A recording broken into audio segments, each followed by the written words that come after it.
네, 여러분 안녕하십니까. 투자열전 맞수 강병욱입니다. 네, 안녕하세요. 이미지입니다. 예, 연휴를 마치고 새롭게 시작한 거래일이었죠. 외국인들이 19거래일 만에 매수를 하면서 1,850원에 바짝 다가서는 그런 모습이었어요. 네, 그렇습니다. 여기 오늘은 기관 쪽에서도 장 초반부터 마감까지 꾸준히 매수세가 이어지는 모습이었죠. 기관과 외국인의 동반 매수세로 지수가 드디어 1,840선을 회복을 했습니다. 네. 유로존의 불확실성이 어느 정도는 완화가 되면서 반등 탄력도 빨라질 것이다라는 얘기들이 나오고 있던데요. 네. 자, 이대로 쭉쭉 올라가면 좋겠지만요. 아무래도 전문가들은 이 변동성 장세에 대비하자라고 하는 얘기들이 있는 것 같습니다. 네. 자, 오늘 투자열전 맞수의 전문가들과 함께 전략을 세워보시기 바라겠습니다. 네, 저희와 1시간 동안 함께해 주시기 바랍니다. 투자열전 맞수 32번째 공방 지금 본격적으로 시작합니다.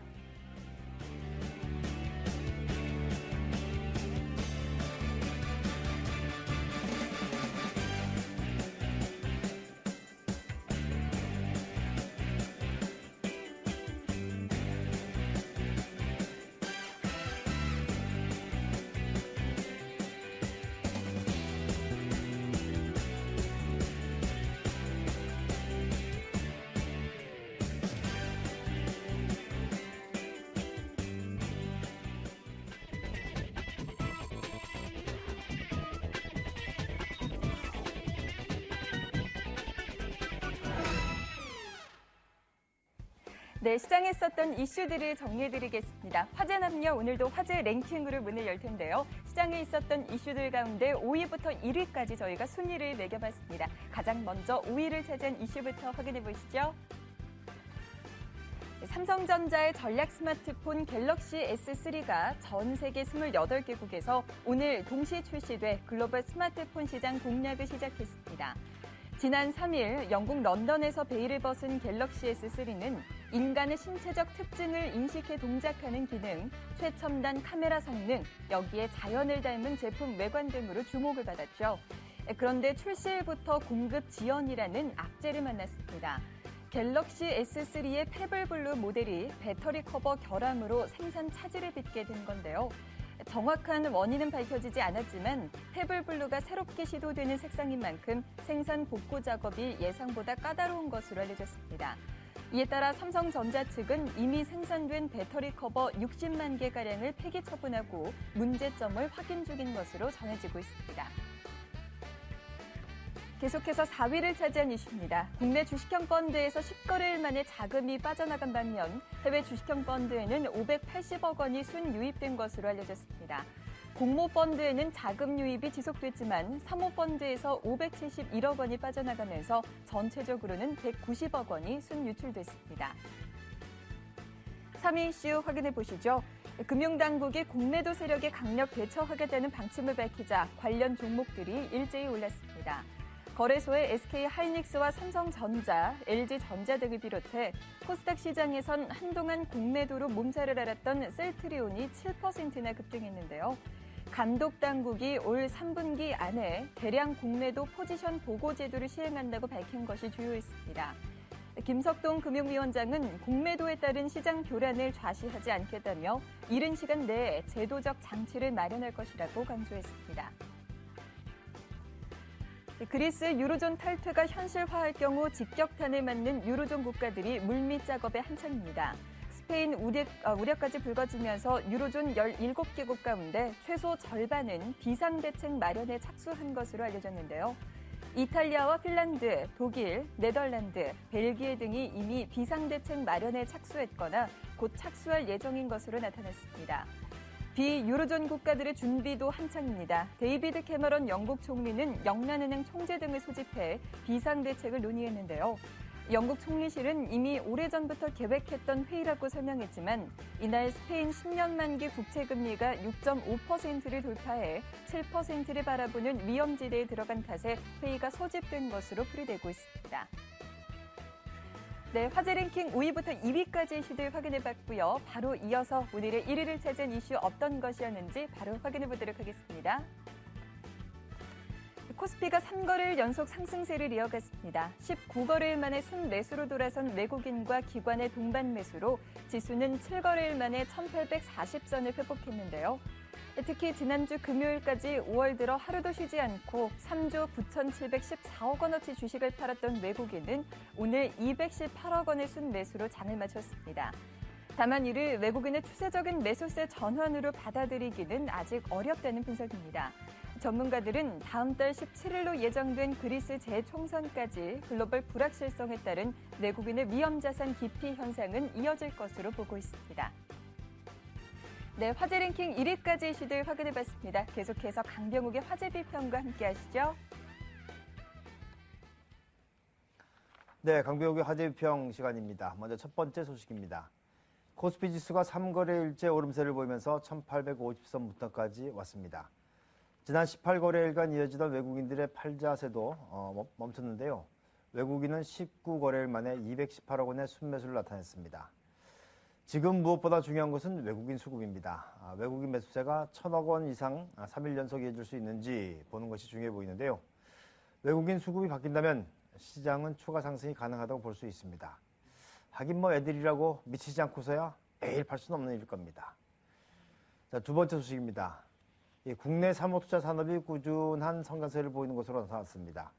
금융감독원에 따르면 작년 말 기준 국내에 등록된 사모투자 펀드는 총 181개사로 전년 말 대비 22.3% 늘어났고 총 출자 약정액은 31조 8천억 원으로 전년 대비 19.6% 증가했습니다. 투자액도 25조 9천억 원에 이르러 전년 대비 55.1%나 늘어났습니다. 이 사모투자 산업은 사실 돈 많은 사람들의 투자 수단인 것이 분명합니다. 이 산업이 커지고 있다고 하는 것은 경제사회의 양극화가 진행된 것과 무관치 않아 보이는데요. 그래도 투자 금액이 늘었다고 좋아해야 한다고 하신다면 좋습니다. 좋은 거죠 뭐. 자, 세 번째 소식입니다. 원달러 환율이 1170원대 중반으로 급락했습니다. 그리스 2차 총선을 앞둔 여론조사에서 구제금융을 지지하는 보수 정당이 우위를 보이면서 위험회피 심리가 빠르게 가라앉는 양상인데요. 오늘 주식시장에는 두 가지 긍정적인 현상이 있었습니다. 바로 환율 하락과 외국인 매수 전환인데요. 환율이 글로벌 위험을 딛고 하락세를 이어갈 수 있을지 지켜볼 일인 것 같습니다. 마지막 소식입니다. 유럽의 재정금융위기 우려가 재차 확산되자 그리스와 스페인 정부가 은행 살리기에 안간힘을 쏟고 있습니다. 하지만 그리스에 이어서 스페인은행마저 좀비화 가능성이 제기되는 등 사태 악화의 국면으로 치닫고 있습니다. 모든 위기의 출발점은 금융기관의 부실입니다. 일단 중앙은행에서 충분히 유동성을 넣어준 상태이긴 합니다만은 앞으로도 유동성 부족 현상이 나타나지 않는지 살펴볼 일인 것 같습니다. 지금까지 화제논의였습니다.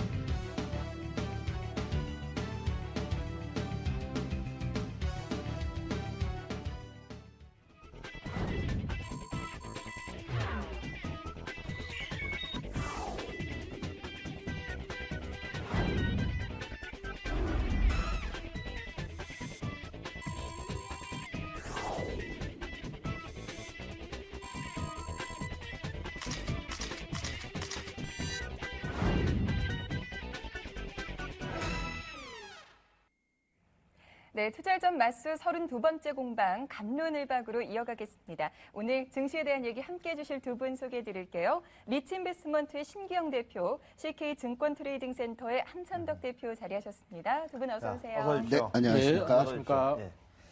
자, 코스피 지수가 내친 김에 본격적으로 반등했으면 좋겠다라는 생각을 하게 되는데요. 지난주에서 오늘도 또 상승세를 보였습니다. 어떻게 두 분 대응 잘하셨는지 모르겠는데요. 신 대표 어떠셨습니까? 예, 일단은 좀 죽다가 살아났습니다. 예. 저도요. 예, 그동안에 시장이 너무나 좀 많이 안 좋았고, 그 다음에 너무 심하게 낙폭이 과다했던 그런 종목들이 너무 많았습니다. 근데 지난주부터죠. 지난주 후반부터 그러한 종목들이 반등을 시도하는 그런 모습이 보여졌고, 오늘도 아주 좀 기분 좋게 상승으로 움직여 나가는 그런 모습이 보여져서 그나마 조금 약간 숨은 좀 쉬겠다 이런 생각이 좀 듭니다. 네. 그래서 이제 좀 계속적으로 좀 올라갔으면 좋겠는데 과연 올라갈 수 있을지 그거는 한번 상황을 한번 봐야 될 것 같습니다. 네, 그렇군요. 자, 한 대표께서는 오늘 시장 대응 어떻게 하셨어요? 지난주 화요일 출연했을 때도 반등장이었거든요. 그러고 나서 일주일 내내 고생하다가 또 반등 나왔거든요. 방송을 매일 해야 됩니까? 오늘 같으면 괜찮습니다. 예. 예. 오늘은 괜찮았습니다. 자, 역시 이제 반등을 좀 해주니까 숨통이 트이는 것 같은 그런 상황인데요. 하지만 어느덧 5월의 마지막 주에 서 있습니다. 자, 이렇게 된다면은 아무래도 부각되고 있는 대내외 악재를 비롯해서 5월의 마지막 주 전략을 세워봐야 될 것 같은데요. 네. 먼저 주제부터 확인하시죠.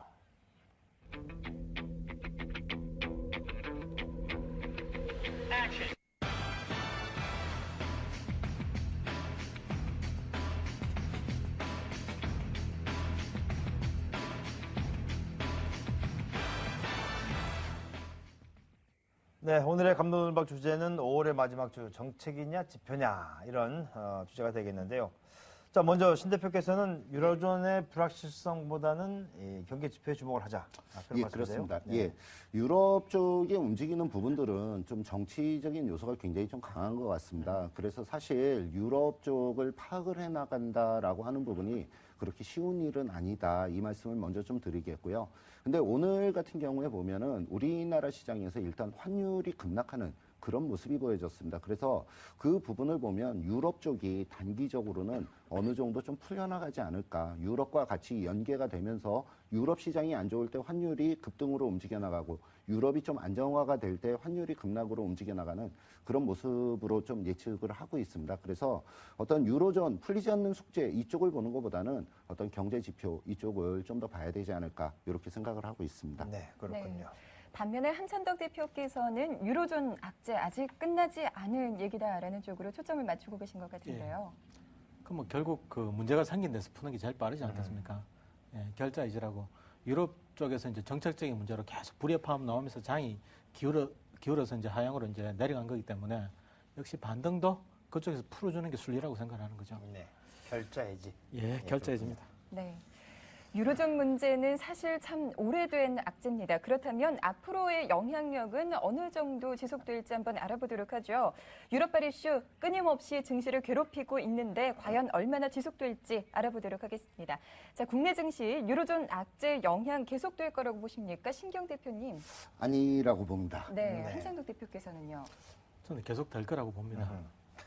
사실 뭐 유로존 악재라고 하는 것이 그리스를 넘어서 스페인 쪽으로 오고 있는데요. 스페인이 차기 내관이 될 수 있다 이런 기사들이 많아요. 어떻게 보시는지요?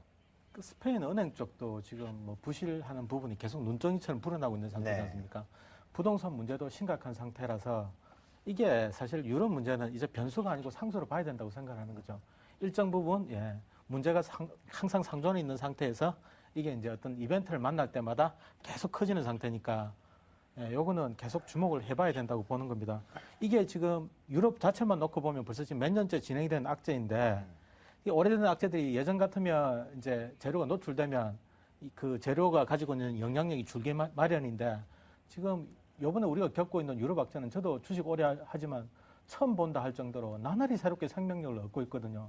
미치고 팔딱 뛴 노릇인데 이게 해결이 안 되는 상태인데 해결이 안 될 수밖에 없는 게 근본적인 문제라는 게 재정 위기인데 국가들이 그 부채를 갚아야 되는데 지금은 오히려 더 빌리냐 뭐 더 못 빌리냐 사실은 그게 지금 이슈가 되고 있는 상황이지 않습니까?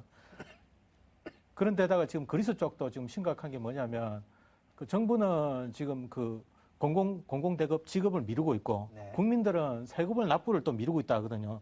지금 자기들이 불안하니까 기업들은 이제 대출이 완전 막힌 상태고 뭐 정상적인 신용거래도 안 되니까 경제 쪽에서 일부 붕괴 조짐까지 나온다고 하니까 국민들이 깜짝 놀래갖고 지금 여론도 약간 보수적으로 돌아서고 있는 모양인데 어찌됐거나 그리스 문제, 스페인 문제 뭐 전부가 지금 얽혀있어가 남만처럼 얽혀있어가지고 지금 만약에 미국이 그런다고 한번 생각해보세요. 미국도 재정 문제만 놓고 따지면 유럽보다 나을 게 없지 않습니까? 뭐 예를 들어 텍사스가 터지는데 뭐 캘리포니아가 위험하다 이러고 엉망진창이 돼갖고 해결이 안 된다고 한번 생각해보세요.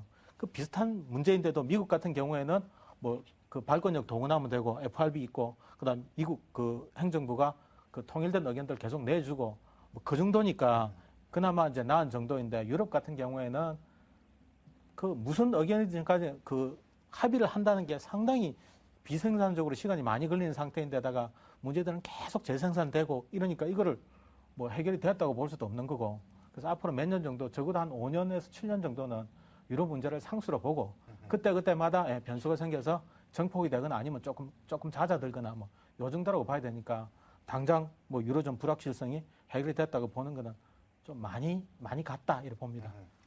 이제 완전히 해소될 수 없는 그런 상수가 되어버렸다. 이렇게 보고 계시는 거고요. 자, 신 대표께서는 이 의견에는 어떻게 생각하세요? 지금 방금 전에 말씀을 해주신 부분에 대해서는 저도 사실은 어느 정도는 좀 공감을 하고 있습니다. 그러니까 유럽 쪽에 관련된 부분에 있어서는 지금 계속적으로 풀리지 않는 숙제다. 이 부분을 좀 말씀을 드릴 수 있는 부분이 되겠는데요. 근데 제가 지금 단기적인 측면에서는 일단은 불확실성이 일정 부분 해소돼 나갈 가능성이 높다. 이렇게 좀 말씀을 드릴 수 있겠습니다. 유럽 쪽이 시작이 된 부분이 하루 이틀 얘기가 아니고 벌써 몇 년 전부터 시작이 됐던 부분이고요. 앞으로도 계속적으로 진행이 될 가능성이 있을지도 모르겠지만 일단 그 단계로 따지면은 일단 중간중간에 한 번씩 풀려나가는 과정이 진행이 됐었거든요. 그 부분을 제가 차트를 가지고 조금 설명을 좀 드리도록 하겠습니다. 유럽 문제가 맨 처음에 터져 나왔던 부분이 2010년도 4월 달부터 유럽 문제가 좀 터져 나왔었던 부분이고요. 그래서 4월, 5월 달에 걸쳐서 지금 빨갛게 동그라미를 치고 있는 이 차트의 흐름인데요. 2010년도 4월, 5월 달에 걸쳐서 유럽 문제에 의해서 급락으로 연출을 시켜서 지수상으로 약 한 10% 정도 하락을 시켜놓고 시장 자체는 급등의 움직임이 보여졌습니다. 그러고 난 다음에 이제 작년 8월 달에 급락의 연출이 되는 모습이 보여졌고요. 그 이후로 다시 또 올라가는 그런 모습이 보여졌습니다. 요번에도 2050포인트 있는 자리에서부터 급락으로 종합주가 지수가 10% 정도가 하락한 그런 모습이었고요. 이 부분은 단기적으로는 지금 일단은 6월 달에 들어서 어느 정도 일단락을 한번 다시 짓는 그런 과정이 진행이 되면서 유럽 문제의 어떤 불확실성 이 부분이 일정 부분 해소가 될 가능성이 좀 높아 보이고요. 그 부분이 해소가 되면서 우리나라 시장 다시 한번 우리나라 시장뿐이 아니고 전 세계 글로벌 시장이 다시 한번 위쪽으로 올라갈 가능성이 높다 이렇게 말씀을 드리겠습니다. 제가 그 부분을 풀어나가는 부분에 있어서는 뭐 미국이나 중국 쪽 이쪽의 흐름이 지금 조만간에 좋은 흐름이 나타날 가능성이 좀 있기 때문에 유럽 쪽 문제는 다시 좀 수면 아래로 좀 가라앉지 않을까 이렇게 좀 생각을 하고요. 뭐 어저께 얘기가 나오고 오늘도 얘기가 나왔는데 뭐 지금 스페인 쪽에 관련된 부분에 있어서 방키아 뱅크에 대해서 지금 유럽이 그 ECB에서 지금 190억 유로 공적 자금을 투여하기로 했다라고 지금 얘기가 나오고 있습니다. 그런 부분들은 지금 아직까지는 완벽하지는 않지만 서서히 이제 불확실성이 좀 풀려나가는 부분이 아닌가. 주식시장에서 제일 좀 위기의식을 느끼는 부분이 불확실성인데 아예 일정 부분 좀 터져나오는 부분은 불확실성의 해소적인 측면으로 평가를 해볼 수 있을 것 같습니다. 네, 그렇군요. 사실 앞으로 유럽 쪽에서는 이벤트들도 참 많습니다. 이탈리아 비롯해서 유로존 국가들의 국채 발행도 기다리고 있고요. 또 다음 달에는 그리스의 재총선도 있지 그렇죠. 않습니까? 유로존 변수들 앞으로도 남은 것들이 많은데 어떤 것들이 가장 눈여겨봐야 할까요? 한 대표님. 예, 앞서 신 대표님 이야기하신 거 제가 조금 설명을 제가 더 해드리겠습니다. 네. 사실은 저 차트 보시면 알겠지만 작년 8월 급락이 나왔던 게 그 유럽 은행들 스트레스 테스트 하면서 그때 또 새로 등급 매기고 막 하면서 그때 은행들이 위험 자산 줄이는 과정에서 그 어마어마한 폭락이 사실 나왔거든요. 시장에서. 나왔죠. 예. 가격 불문하고 주식 매도 나오니까 폭락이 나왔고 요번에 나온 요 급락도 사실은 그 올 초에 지금 5월 달 내내 진행되고 있는 유럽 은행들 신용 등급 강등하고 무관하지가 않거든요. 지금 이런 문제가 왜 이절만 하면 한 번씩 터지냐면 실제로 신용평가사들이 위기를 이용해서 그 장사를 하지 않습니까? 그 그렇죠. 신용등급 장사를. 그러니까 좀 장이 좀 안정이 되고 시장이 안정이 될 만하면 강등 문제를 들고 나면서 시장을 한 번씩 흔들어 놓기 때문에 제가 상수로 보자는 건 요거죠. 그러니까 이게 지금 그 유럽 문제가 근본적으로 해결이 되기 전까지는 뭐 조금이라도 안정이 되는 조짐이 보이면 신평사들이 흔들면서 또 자기들 돈벌이 나선다고 이게 지긋지긋하니까 그 유럽에서 자체 신평사를 만들자는 이야기까지도 나왔는데 지금 그 유럽권에서 그 자본금 이용률인가를 뭐 못 만들어가지고 뭐 못 만들었다는 이야기도 있고 그러니까 지금 요게 문제가 되기 때문에 장이 안정이 되면 또 틀림없이 또 미국계 신용평가사들이 신용등급 문제를 가지고 나가고 또 흔들어 댈 거라고. 왜냐하면 부채들이 계속 늘어나고 있거든요. 신용등급 새로 줄 수밖에 없지 않습니까? 지금 요 상황이고 그 다음에 지금 오늘 장이 반등을 한 것도 그 아일랜드 그 신재정협약 국민투표가 31일 날 있는데 여론이 그 긴축 쪽으로 지금 돌아섰다는 이야기가 나오고 그다음 그리스 쪽도 지금 그 긴축 쪽 정당 지지율이 높아졌다 그러고 이런 것들이 아침 뉴스로 외신으로 잡히면서 장이 좀 좋은 보딩이 나오고 그 반전이 나왔거든요. 일단 유럽 문제가 일단락되는 흐름도 맞고, 그 다음에 유럽 은행들의 신용등급 강등도 일정 부분 진행이 됐기 때문에 매도가 조금 잦아들 거라는 기대를 사실 저도 하고 있거든요. 그래서 수급을 계속 확인을 해봐야 되겠지만은 일단 6월 달 정도는 괜찮게 보는 거죠. 일단 한번 강등 그 파도가 한번 지나갔기 때문에 한번 그 일단 지나가는 흐름이라고 보기 때문에 괜찮다고 보고, 그다음 6월이 지나고 나서 또 장이 안정이 되고 뭐 좀 시장이 좀 안정이 되는 조짐이 나오면 또 그 국채 계속 만기들 이어지고 국채 상한들 아니면 국채 또 발행들이 이어지니까 또 신평사들이 또 무슨 이야기 할지 모르거든요. 이런 흐름들이 지금 작년 8월에 되고 요번에 또 지금 5월 달이니까 한 7개월 정도 텀을 두고 진행이 됐는데 또 몇 달 동안에 안정이 되고 이제 시장 내부적으로 체력을 쌓아가면 또 몇 달 때 또 들고 나올 거라고 저는 생각을 하거든요. 그래서 유로존 변수를 상수로 보자는 이야기고, 그리고 안정이 될 수 없다는 것도 근본적으로 문제 해결이 안 된 상태에서 신평사들이 그 공매도 세력들하고 사실은 똑같습니다. 약점이 잡히면 공격을 해야 되니까 이게 해결이 안 됐다고 보는 거기 때문에 6월 정도는 저도 좋게 봅니다만은 요거를 완전히 뭐 해결됐다, 뭐 안정이 됐다 보는 거는 단기적으로는 저도 신 대표님 의견에 동감을 합니다만. 저도 그 말씀에 대해서 반론을 좀 말씀을 드리겠습니다. 네. 지금 5월 1일부터 종합주가 지수가 지금 하락을 지금 거의 보름에 걸쳐서, 그러니까 거래일수로 따지면은 대략 한 10거래일이거든요. 10거래일에 걸쳐서 지금 지수상으로 2000포인트에서 1800포인트를 일시적으로 이탈을 했기 때문에 지금 지수상으로 10%가 지금 하락한 상황입니다. 그러면 지금 있는 자리는 기술적인 반등이라도 나와줘야 되는 부분이거든요. 유럽과 무관하게. 그렇다 그러면 지금 말씀을 하셨지만 저도 좀 전에 그런 말씀을 드렸지만 물론 중장기적으로 보면은 계속 유럽 문제는 계속적으로 불고 나올 수가 있습니다. 하지만 단기적인 측면에 있어서는 계속적으로 반등으로 좀 치고 나가야 줘야 되는 그런 타이밍으로 보고 있고요. 비록 우리나라뿐의 문제가 아니라 실질적으로 유럽 시장의 어떤 문제로 보더라도 유럽도 낙폭이 굉장히 과대했습니다. 근데 제가 지난주에도 그런 말씀을 한번 드렸었는데요. 지금 우리나라 시장을 보면 200일 이동평균선, 그러니까 평균값으로 놓고 본다 그러면 200일 이동평균선 아래에서 한참 밑에서 놀고 있거든요. 네. 근데 유럽이나 아니면 미국 쪽의 흐름을 본다 그러면 제일 중요한 유럽으로 본다 손 치더라도 유럽에 있는 가장 대표적인 나라 독일 같은 경우를 보더라도 독일은 지금 200일 이동평균선, 200일 동안의 평균값 그 이상에서 움직여 나가고 있거든요. 그렇다 그러면 우리나라 시장이 단기적으로는 빠르게 반등, 급등으로 뽑아버릴 수도 있는 그런 위치다. 이 말씀을 다시 한번 드리겠습니다. 물론 단기적인 측면이고요. 앞으로 유럽은 계속적으로 어떻게 나올지는 그 부분은 계속 살펴봐 줘야 될 것 같습니다. 자, 그렇다면 단기적으로 유럽에서 우리가 봐야 되는 변수들 예. 어떤 것들이 제기하고 일단 제가 제일 중요하게 보는 부분은 일단 유럽에 있어서 뭐 독일과 반대되는 부분에 프랑스와 이탈리아 쪽에서 얘기가 나오고 있는 어떤 성장성 요 부분에 일단은 좀 초점을 좀 맞추고 있습니다. 먼저 지금 뭐 자금이 압박을 받는 부분들이 좀 있기 때문에 6월 달에 지금 뭐 22회의 6월 6일 날 22회의가 지금 잡혀 있고요. 그다음에 6월 10일 날짜에는 뭐 프랑스 총선이나 그다음에 6월 17일 날 뭐 그레이스 총선 요런 부분들을 단계 이렇게 좀 봐주셔야 되겠지만 결정적인 부분에 있어서는 과연 독일과 그다음에 상반돼서 움직여 나가는 뭐 이탈리아와 프랑스 과연 성장에 초점을 맞추느냐 아니면은 긴축에 계속적으로 밀어붙이느냐 요 부분이 유럽 쪽에 있어서는 제일 중요한 변수가 아닐까 이렇게 한번 생각을 하고 있습니다. 예, 알겠습니다. 자, 이렇게 해서 쟁점 첫 번째 거 마무리하도록 하겠고요. 자, 두 번째 쟁점으로 가보도록 하겠습니다. 자, 유로존 불확실성보다는 이제 5월 말 6월 초에 예정되어 있는 경제지표 영향에 주목해야 한다라는 의견들이 있는데요. 이 악재를 이길 만한 모멘텀이 있을지 두 분 어떻게 생각하십니까? 있습니까? 없습니까? 저는 일단 악재를 이길 수 있는 모멘텀 이 부분에 대해서는 큰 의미가 없다. 사실 그렇게 좀 생각을 하고 있거든요. 네. 그러니까 제가 말씀드리고 싶은 부분은 지금 QE3에 대한 어떤 기대감을 좀 보고 있습니다. 그러니까 경제 지표가 안 좋게 나온다라고 했을 경우에는 실질적으로 미국에서 QE3를 뭐 앞당겨 나가거나 아니면 그쪽의 논란을 좀 더 가속화시킬 가능성이 좀 높아 보이고요. 그리고 그렇지 않은 부분에 있어서는 조금 또 딜레이 되는 그런 부분들도 좀 나올 수 있을 것 같으니까 그 부분에 대해서는 일단 제가 말씀드리고 싶은 부분은 악재의 이길 모멘텀은 일단 아직은 안 될 거다. 이렇게 좀 평가를 하고 있습니다. 한 대표께서는 악재를 이길 만한 모멘텀이 나올 수 있을까요?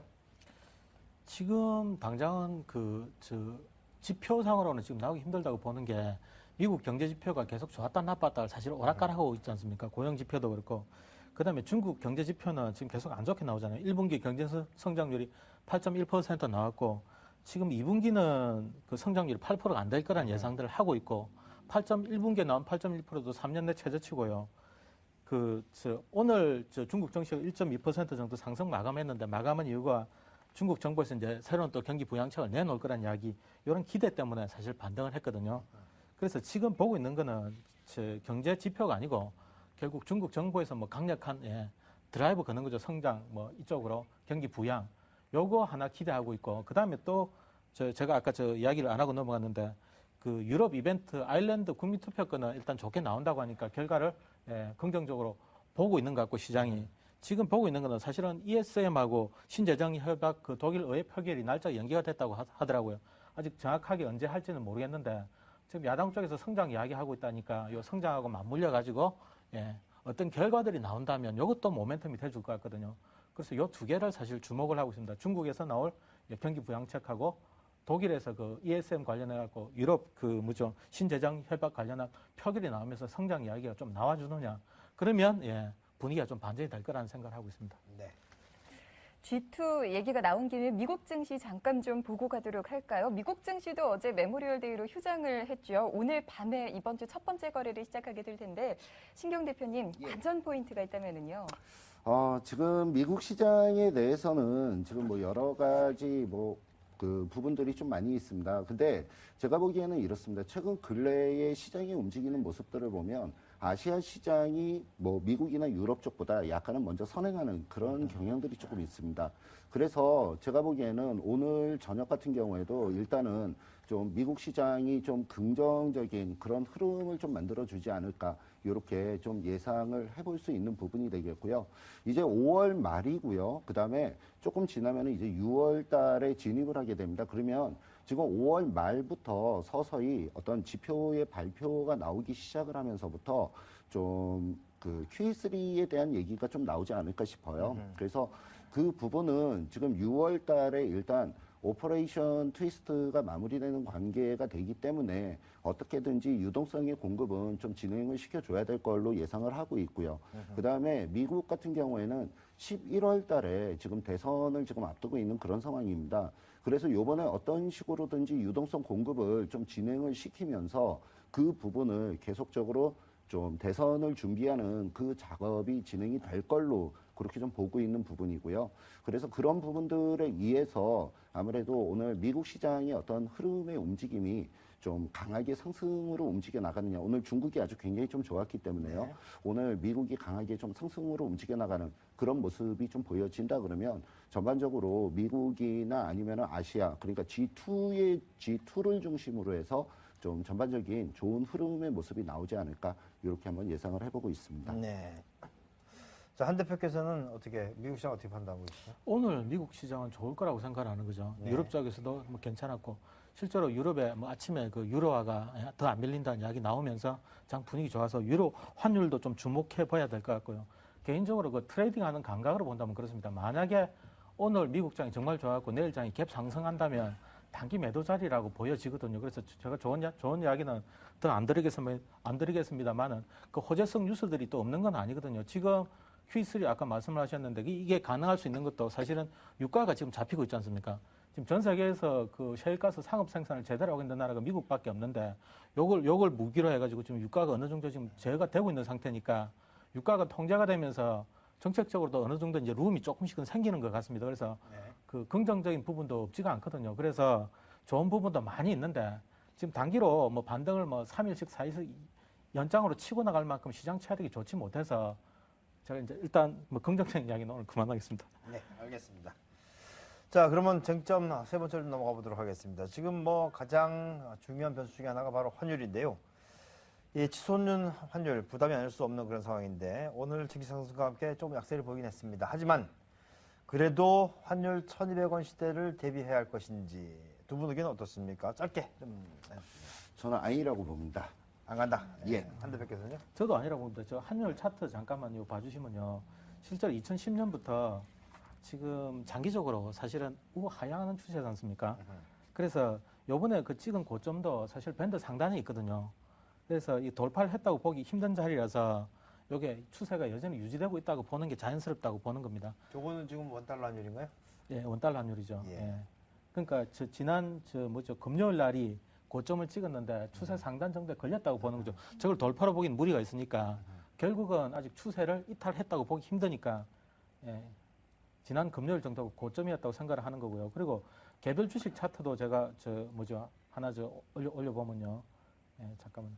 그 영업무역이라고 그 대표적인 수출주 있지 않습니까? 네. 예. 요 수출주가 지난 금요일 날 저희 그 인터넷으로 누가 상담 한번 들어왔거든요. 그래서 제가 이야기를 했거든요. 지난 금요일 자리가 여기가 고점 자리인 것 같습니다. 매도 대응하시는 게 좋겠습니다. 그 이야기 했거든요. 실제로 여기 살짝 꺾이는 흐름이거든요. 그러니까 환율도 시장이 일단 고점을 찍었다고 보는 거죠. 단기에 고점 나왔다고 봅니다. 그래서 환율도 1,200원 대비한다는 거는 조금 오버다고 생각합니다. 네. 그런데 사실 최근에 계속해서 좀 불안한 흐름을 보이면서 전문가들은 1,200원에도 대비를 해야 한다라는 얘기들도 하고 있던데 그렇다면 원화 약세를 좀 기회로 삼을 만한 종목들은 없는 건가요, 신경 대표님? 그러니까 원화 약세를 좀 기회를 삼는 부분은 지금 방금 전에도 말씀을 해주셨지만 수출주 관련된 부분들 이쪽이 일단은 제일 수혜를 받을 수 있는 부분이 되겠습니다. 근데 제가 보기에는 단순 그냥 수출주 관련된 이 부분들 뿐이 아니라 지금 상대적으로 수출을 많이 해서 움직여 나가는 부분에 있어서는 일본의 엔과 같이 동등하게 좀 보시면 좀 좋을 것 같고요. 자, 지금 제가 차트를 한번 보여드리도록 하겠습니다. 네. 지금 초록색으로 보여드리는 요 차트의 흐름이 지금 그 우리나라 원달러 환율이고요. 그 다음에 그 노란색으로 보여지는 이 차트의 흐름이 일본 엔 환율입니다. 그래서 지금 상대적으로 지금 비교하는 차트를 보면은 엔은 지금 가치가 계속적으로 증가하는, 다시 말해서 그 엔 달러 환율 자체가 아래쪽으로 내려가는 그런 모습이 좀 보여지고 있는 부분이고요. 그 다음에 원화의 가치는 지금 가치가 계속적으로 하락하거든요. 그러면 이런 상태를 놓고 봤을 때 일본과 우리나라의 가장 상대적으로 비교를 해보면 뭐니 해도 자동차와 자동차 부품을 제일 먼저 좀 우선적으로 꼽아볼 수 있을 것 같습니다.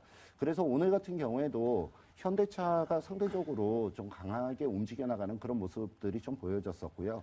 그 다음에 자동차 부품 관련된 종목들, 뭐 SL이나 아니면은 뭐 만도나 뭐 이런 종목들도 오늘 움직이는 흐름이 굉장히 좀 좋게 나타났었거든요. 그래서 그런 부분이 지금 일본 엔과 우리나라의 원, 이 부분의 어떤 환율의 비교에 의해서 나타나는 부분이 아닌가 이렇게 좀 보여지고 있습니다. 네, 알겠습니다. 자, 환율 얘기를 하다 보면은 이제 외국인 수급을 이야기하지 않을 수 없는 그런 그렇죠. 상황인데요. 오늘은 환율도 좀 떨어지면서 외국인 수급이 19거래일 만에 순매수로 돌았습니다. 네. 자, 이렇게 되면 어떻게 됩니까? 매도세가 일단 진정되고 순매수 전환이 가능한 것인지. 신 대표께서는 어떻게 판단하고 계세요? 예, 오늘 외국인들의 매수가 들어오는 그런 모습이 일정 부분 좀 보여졌었습니다. 근데 지금 저는 지난주에도 말씀을 드렸던 부분입니다. 지금 시장을 볼 때 단순히 주식 시장만을 보는 것이 아니라 파생과 같이 연동되는 주식을 한번 보셨으면 좋겠다. 이 말씀을 드리면서 지난주에 레버리지가 제일 큰 부분이 옵션이고 두 번째가 선물, 그 다음에 세 번째가 주식이다. 이렇게 말씀을 좀 드려왔었습니다. 그래서 옵션 쪽에 있어서는 일단 아래쪽으로 못 내려가게 하방 방어가 들어가 있는 상황이고요. 그 다음에 지난 주 후반부터 외국인들의 선물 매수가 들어오는 그런 모습이 보여지고 있는 상황입니다. 그렇다 그러면 시간이 조금 지나면은 주식으로도 이제 점진적으로 매수가 들어올 수 있지 않을까 이렇게 좀 예상을 하고 있고요. 지금 환율이 1,180원이 있는 그 근처에서 움직여 나가는데 지금 이 상황에서 외국인들이 주식을 산다 그러면 충분히 환차익도 충분히 노려볼 수 있는 그런 부분들이거든요. 그래서 그런 부분들을 따져봤을 때 지금 시장에서 제일 중요한 부분은 앞으로 프로그램 매수를 동원을 하면서 그러니까 선물 쪽에 매수를 유입을 시키면서 프로그램 매수를 동원을 시켜서 얼만큼이나 시장을 좀 강력하게 이끌어 나가느냐 이 부분을 일단 제일 먼저 우선적으로 포커스를 맞춰보시면 좋을 것 같습니다. 네. 한 대표께서는 외국인 수급에 대해서는 어떻게 보세요? 예, 저도 환율과 연관시켜서 잠깐 말씀을 드리면요.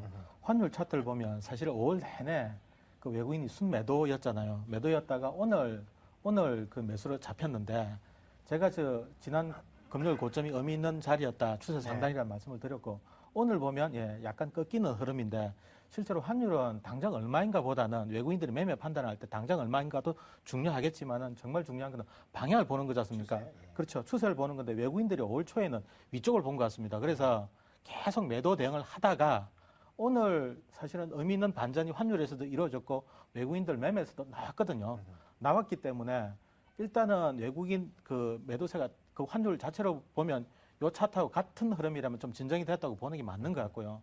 그다음 종목도 제가 아까 말씀을 드리려다 하나만 좀 올리고 말았는데 사실 지금 수출주 들어가는 건 조금 늦은 감이 있습니다. 네. 왜냐하면 주가가 다 오를 만큼 올라 있는 상태거든요. 그래서 차라리 지금은 이제 거꾸로 보자는 이야기죠. 실제로 지수가 2,300이라도 상방이 보이면 사야 되지 않습니까? 지수가 1,500으로 밀린다 하더라도 더 밀리고 더 폭락할 것 같으면 파는 게 맞거든요. 그러니까 외국인들 같이 만약에 이제 시장을 본다고 하면 하방 추세를 읽었다고 하면 차라리 지금 이제 밀릴 대로 밀려 있는 원화 강세 수혜주 쪽에 역발상 투자하는 것도 좋은 방법으로 보이거든요. 그래서 이것도 한번 고려해 보시면 좋겠습니다. 알겠습니다. 네. 자, 이제 5월장 단 2거래일만을 남겨두고 있습니다. 마지막으로 전략 짧게 좀 세워보도록 하죠. 신경 대표님. 예. 제가 보기에는 지금 제일 중요한 부분은 지금 그동안에 계속적으로 프로그램 매도 물량이 많이 나왔었습니다. 오늘 비로소 프로그램 차익에서 매수가 들어오는 그런 모습들이 좀 보여졌었고요. 근데 그 부분은 외국인들의 선물 포지션에 달려 있다. 이렇게 좀 말씀을 드릴 수 있겠습니다. 그래서 1차적으로는 외국인들 선물 매수가 강하게 유입되는 모습이 보여진다 그러면 시장은 추가적으로 더 위쪽으로 올라갈 수 있다라고 볼 수 있는 부분이 되겠고요. 근데 외국인들의 옵션의 포지션을 본다 그러면 그 부분을 잠시 차트를 가지고 조금 말씀을 드리겠습니다. 일단 외국인들은 지금 옵션 포지션은 위쪽으로 올라가면 올라갈수록 지금 계속 수익을 낼 수 있는 그런 포지션을 지금 만들고 있고요. 위쪽에 250포인트 있는 자리, 행사가 기준 250포인트 있는 데까지는 위쪽 상방을 지금 오픈을 시켜놓고 있는 그런 모습입니다. 250이 종합주가 지수는 1885에 해당하기 때문에 지수 1885에서 1900포인트 거기까지는 추가적인 상승을 노리면서 시장 계속 상승으로 보시면은 좋은 전략이 될 수 있을 것 같습니다. 자, 한 대표께서는 어떤 전략을 제시해 주시겠습니까? 야, 좋은 말씀 신 대표님 다 하셔가지고. 예, 저 짧게 하겠습니다. 예. 지금은 저 유럽 위기도 이제 일정 부분 봉합되는 것도 나오고 사실은 월말 효과도 조금 있을 수 있거든요. 그렇지만 지수가 당장 이대로 반등하기는 조금 여유가 있다고 생각하니까 지금 매수를 못 하신 분들도 마음을 좀 편하게 가지시고 6월장 준비하는 시간으로 보시고 현금이 없으신 분은 반등할 때 현금을 조금 준비해 주시고 예, 그 현금만 또 들고 계신 분들은 예, 조금 밀릴 때 대반락할 때 조금 사주시면 좋겠습니다. 6월장을 준비할 수 있는 좋은 시간인 것 같습니다. 차분하게 매매해 주시면 될 것 같습니다. 알겠습니다. 시장이 좀 빨리빨리 반등해오는 그만큼 또 열기도 후끈거리죠. 좀 쉬었다 가야 되겠네요. 네, 잠시 쉬어가는 시간 마련했습니다. 산책 좀 다녀올게요. Starry, starry night. Paint your palette blue and gray. Look out on a summer's day with eyes that know the darkness in my soul. Shadows on the hills. Sketch the trees and the daffodils. Catch the breeze and the winter chills in colors.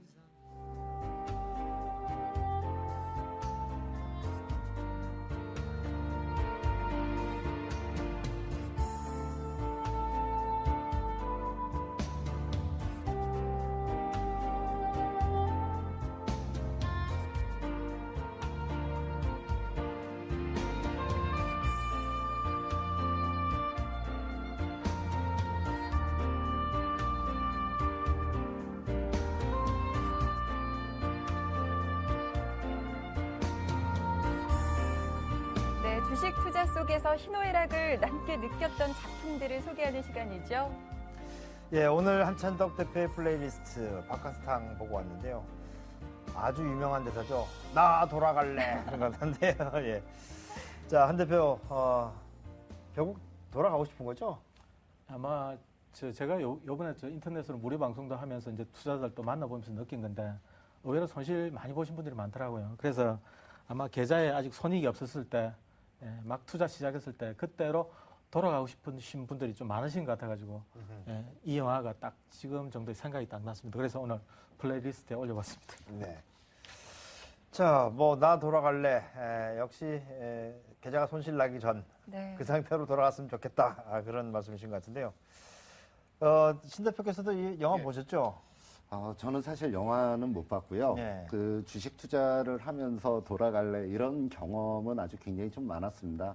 근데 뭐 결정적으로 돌이켜서 생각을 해보면 절대 돌아갈 수 없는 부분이죠. 근데 그 부분이 저는 이제 옛날 거래를 하면서 옵션 거래를 옛날에는 좀 많이 했었거든요. 그래서 옵션을 거래를 하다 보면 한번 빠지는데, 그러니까 포지션을 거꾸로 잡아서 움직이면은요, 주식이 원위치가 돼도, 그러니까 시장 자체가 원위치가 돼도 옵션은 바로 깡통이 나버립니다. 그래서 돌아갈 수는 없지만 두 번 다시 그런 경험을 안 하는 쪽, 이런 쪽에 포커스를 맞춰서 좀 더 열심히 좀 갈고 닦으시면은 네. 앞으로 차후에는 돌아가지 못하더라도 많은 수익을 올리실 수 있지 않을까, 이렇게 생각을 하고 있습니다. 그렇군요. 한 대표께서는 개인적으로 돌아가고 싶은 그때가 있어요? 저 20살 졌습니다. 그 사실 그렇지 않습니까? 뭐 지나간 세월도 아름다웠던 순간들도 돌이킬 수 있는 게 하나도 없잖아요. 그래서 사실 계좌 운영하고 매매하실 때도 그 개인 투자하시는 여러분들이 그 치명적인 실수들을 하시면 안 되거든요. 포토 나누고 차분하게 하셨으면 좋겠다. 높아시면서 요거 보시면서 한 번 더 보시고 좋은 시절 한번 생각도 한번 해보시고 그러니까 가족들의 행복들 스스로의 행복에 큰 뭐 장애가 될 만한 그런 무리한 매매는 안 하셨으면 좋겠습니다. 그렇군요. 뭐 투자도 사람이 하는 일이기 때문에 분명히 실수가 있을 수 있습니다. 하지만 네. 그 치명적인 실수는 피해갈 수 있는 방법이 있다면 좋겠네요. 네, 저희가 늘 도와드리도록 하겠습니다. 자, 지금까지 한찬덕 대표의 플레이리스트 영화 박하사탕 보고 왔습니다. 계속해서 종목 얘기 조금 더 나눠보도록 할게요.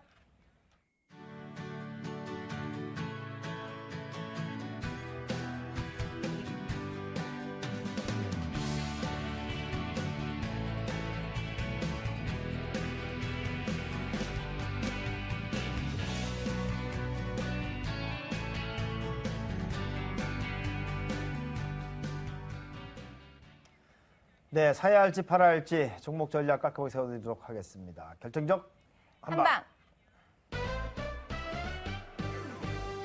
자, 종목들에 대해서 두 분의 의견 어떤지 지금부터 들어보도록 할게요. 자, 먼저 첫 번째 종목입니다. 오늘 정부의 공매도 강력 대처 발언과 함께 자사주 매입 소식으로 장중에 신고가 기록하기도 했습니다. 코스닥 대장주죠. 셀트리온 알아보겠습니다. 셀입니까? 바입니까? 바입니다. 바입니다. 네, 두 분 다 바이 의견 나왔는데요. 셀트리온 먼저 신기영 대표의 전략부터 좀 볼까요? 일단 뭐 오늘 정부에서 발표한 부분이 있죠. 뭐 공매도에 대한 금융당국의 강력 대처 방안, 이 부분이 긍정적으로 작용할 걸로 그렇게 좀 보여지고 있고요. 그다음에 자사주를 지속적으로 매입한다라고 하는 부분도 상당히 좀 긍정적으로 보여지고 있습니다.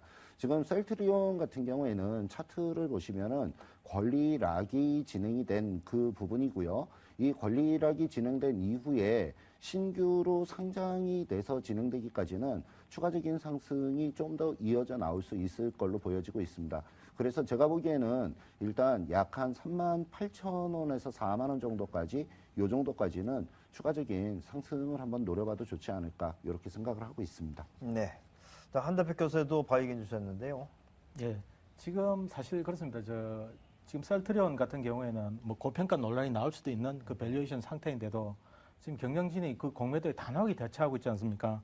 게다가 지금 금융당국에서도 뭐 립 서비스일 수도 있지만 그 결과를 봐야 되겠지만 공매도 뭐 등록 제도를 뭐 보완한다는 이야기도 지금 나오고 있고, 그래서 저는 이렇게 생각하죠. 공매도가 절정인 순간에 결정적으로 지금 공매도 그 흐름을 꺾어버렸거든요. 그래서 저는 이렇게 생각합니다. 이 종목이 천시와 지리 이난을 다 얻었다고 생각하는 거죠. 그래서 차트 보면 제가 절대로 안 들어가는 차트거든요. 이 회사 경영진을 제가 바이합니다. 바이. 시원하게 매수 의견 한번 내겠습니다. 네, 알겠습니다. 자, 두 번째 종목은 이 자동차 부품 중에서 하나 골랐는데요. 만도입니다. 만도. 두 분의 셀인바이 의견 어떻습니까? 바입니다. 셀입니다. 자, 만도에 대해서는 신기영 대표는 바이, 한창석 대표는 셀을 주셨는데요. 자, 신 대표께서 전략을 먼저 좀 말씀해 주셔야 되겠네요. 만도는 지금 지난번에도 한번 말씀을 좀 드린 적이 있는 것 같은데, 코스피 200 편입에 대한 어떤 그 기대감이 지금 작용하고 있는 걸로 보여지고 있고요. 그 다음에 아까도 말씀을 드렸지만 N과 원의 어떤 환율의 어떤 괴리에 의해서 자동차 부품에 관련된 부분은 계속적으로 좀 좋게 나올 수 있을 걸로 보여집니다. 근데 이 만도 같은 경우에는 최근 근래에 낙폭이 너무나 좀 심하게 움직여 나갔던 그런 부분이 있습니다. 그래서 이 부분에서 기술적인 반등 진행이 될 걸로 보여지고 있고요. 기술적인 반등 수준을 보는 부분은 제가 약 17만 원까지 지금 보고 있습니다. 그래서 1차적으로 17만 원을 단기 목표로 좀 설정을 하고 대응을 해나가신다면 좋은 전략이 될 수 있을 것 같습니다. 네. 자, 하지만 한창국 대표께서는 오늘 반등했음에도 불구하고 세일이겠네요.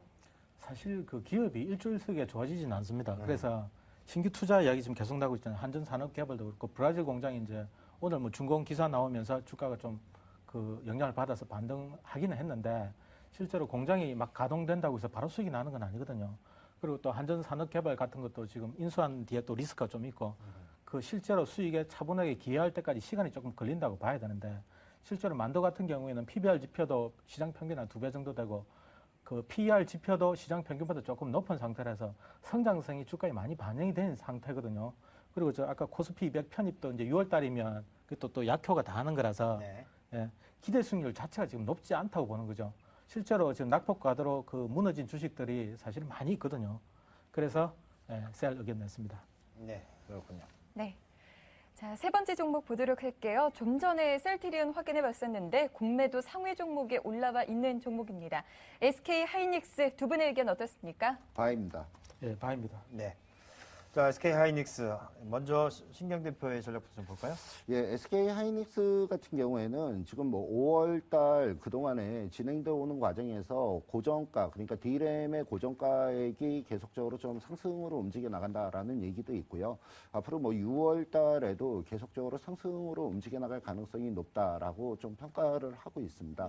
그리고 뭐 하이닉스에 대해서는 뭐 새로운 주인도 생겼고 저는 굉장히 긍정적으로 보는데 최근 근래에 수급이 너무나 많이 얽힌 그런 모습으로 보고 있습니다. 그래서 1차적으로 위쪽으로 올라가는 부분에 기술적인 반등이 진행이 된다라고 하면 금액적으로 약 한 2만 5천 원까지는 무리 없이 올라갈 수 있을 걸로 보여지고 있고요.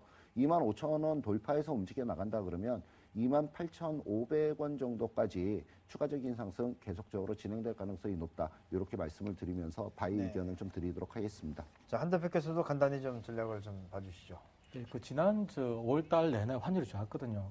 그 하이닉스 같은 경우는 수출 비중이 90%가 넘습니다. 그래서 일정 부분 2분기 수익에 많이 환율이 기여를 했을 거라고 보는 거고, 그리고 지금 애널들 예상도 2월 달이면 1,000억 이상 흑자 예상하고 있으니까 턴 어라운드가 예상이 되고 있고, 그리고 저 D램 업체 쪽도 지금 구조조정이 거의 마무리되는 단계니까 좋게 생각하는 거죠. 그 지금 2분기에 예를 들어 실적이 흑자로 돌아선다고 하면 지금 주가는 저평가로 보는 게 맞거든요. 턴 어라운드 나온다고 하면 주가도 재평가 받아야 되니까 바이가 맞는 것 같습니다. 네, 알겠습니다. 네. 자, 오늘 이 시간 이 두 분과 함께 했습니다. 리츠인베스트먼트 신기영 대표, CK증권트레이딩센터의 한찬덕 대표께서 함께 해주셨습니다. 잠깐만요. 오신 대표께서는 내일 일정이 있으시다고. 네. 얘기를 아, 하거든요. 예, 그렇습니다. 내일 그 인터넷에서 제가 장중에 무료 방송을 좀 진행을 합니다. 그래서 그 부분은 아침 9시부터 오후 3시까지 장중 내내 머니투데이 홈페이지에서 방송을 좀 진행을 하니까요. 온라인으로 접속을 하면 누구나 다 참여를 하실 수 있는 무료 방송입니다. 그래서 좀 많이 참석을 하시면 좋은 시간이 좀 될 수 있을 걸로 보여지고요. 위기를 기회로 바꿀 수 있는 그러한 어떤 전략에 대해서 제가 구체적으로 말씀을 드리도록 하겠습니다. 알겠습니다. 신 대표의 내일 무료 온라인 방송 많이 좀 참석해 주시기 바라겠습니다. 네, 오늘 두 분과 함께 했습니다. 말씀 잘 들었습니다. 고맙습니다. 네, 감사합니다. 예, 고맙습니다.